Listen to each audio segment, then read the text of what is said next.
Hello everybody. Welcome to Dreamland Fairy Tales, audiobooks. The story we are about to read is about Goldilocks and the Three Bears by Robert Southey.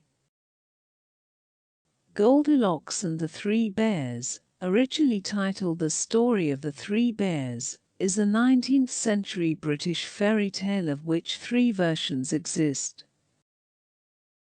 The original version of the tale tells of a badly behaved old woman who enters the forest home of three bachelor bears. Whilst they are away, she sits in their chairs, eats some of their porridge, and sleeps in one of their beds. When the bears return and discover her, she wakes up, jumps out of the window, and is never seen again. The second version replaced the old woman with a little girl named Goldilocks, and the third, and by far best-known version replaced the original bear trio with Papa Bear, Mama Bear and Baby Bear, who is not actually an infant, but rather a small cub. Goldilocks and the Three Bears was published in the collection English Fairytales, retold by Flora Annie Steel, 1922, illustrated by Arthur Rackham.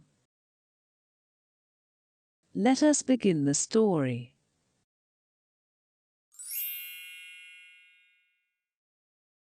Once upon a time there were three bears, who lived together in a house of their own, in a wood. One of them was a little wee bear, and one was a middle-sized bear, and the other was a great big bear.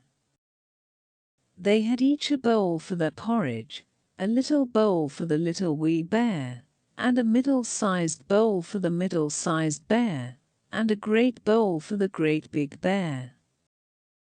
And they had each a chair to sit in, a little chair for the little wee bear, and a middle-sized chair for the middle-sized bear, and a great chair for the great big bear.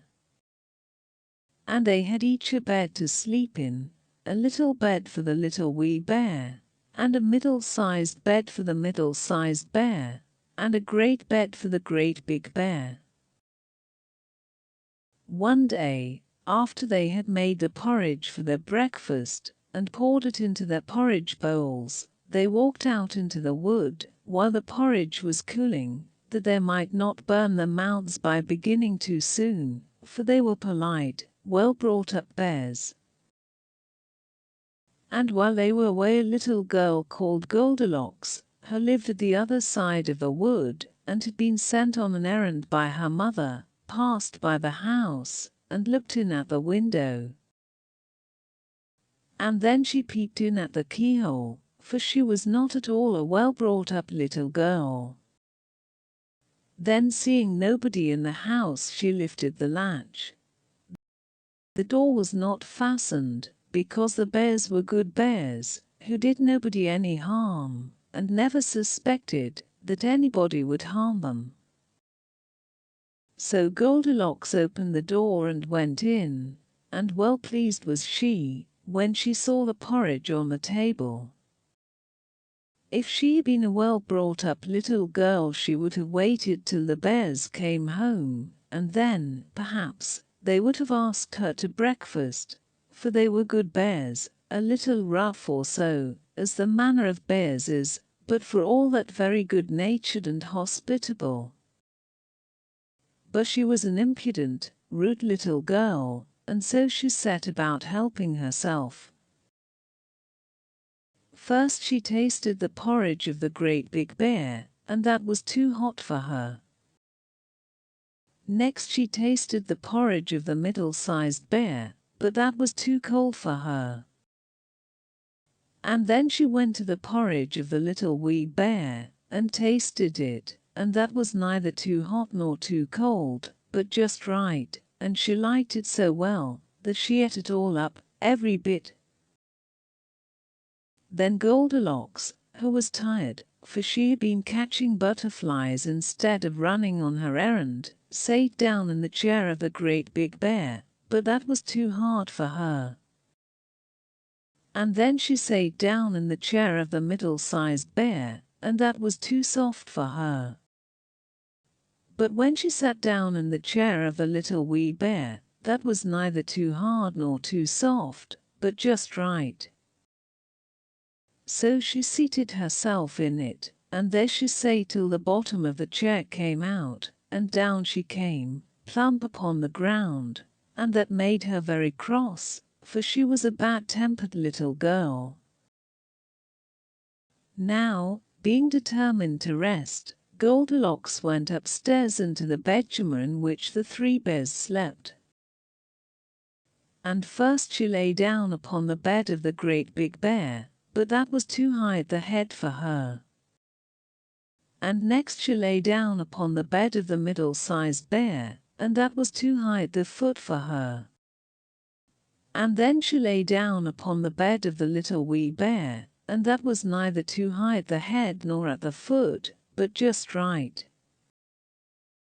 So she covered herself up comfortably, and lay there till she fell fast asleep. By this time the three bears thought that porridge would be cool enough for them to eat it properly, so they came home to breakfast. Now careless Goldilocks had left the spoon of the great big bear standing in his porridge. "Somebody has been at my porridge," said the great big bear in his great, rough, gruff voice. Then the middle-sized bear looked at his porridge, and saw the spoon was standing in it too. "Somebody has been at my porridge," said the middle-sized bear in his middle-sized voice. Then the little wee bear looked at his, and there was the spoon in the porridge bowl, but the porridge was all gone. "Somebody has been at my porridge, and has eaten it all up," said the little wee bear in his little wee voice.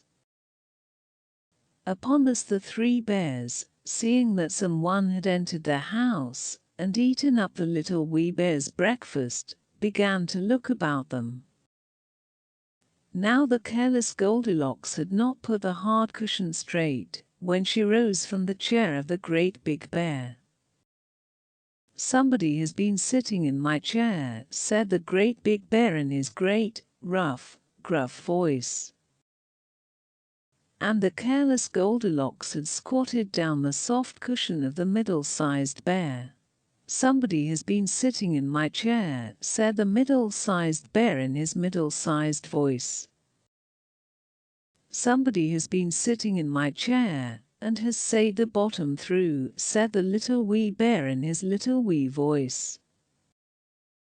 Then the three bears thought they had better make further search in case it was a burglar, so they went upstairs into their bedchamber. Now Goldilocks had pulled the pillow of the great big bear out of its place. "Somebody has been lying in my bed," said the great big bear in his great rough gruff voice. And Goldilocks had pulled the bolster of the middle-sized bear out of its place.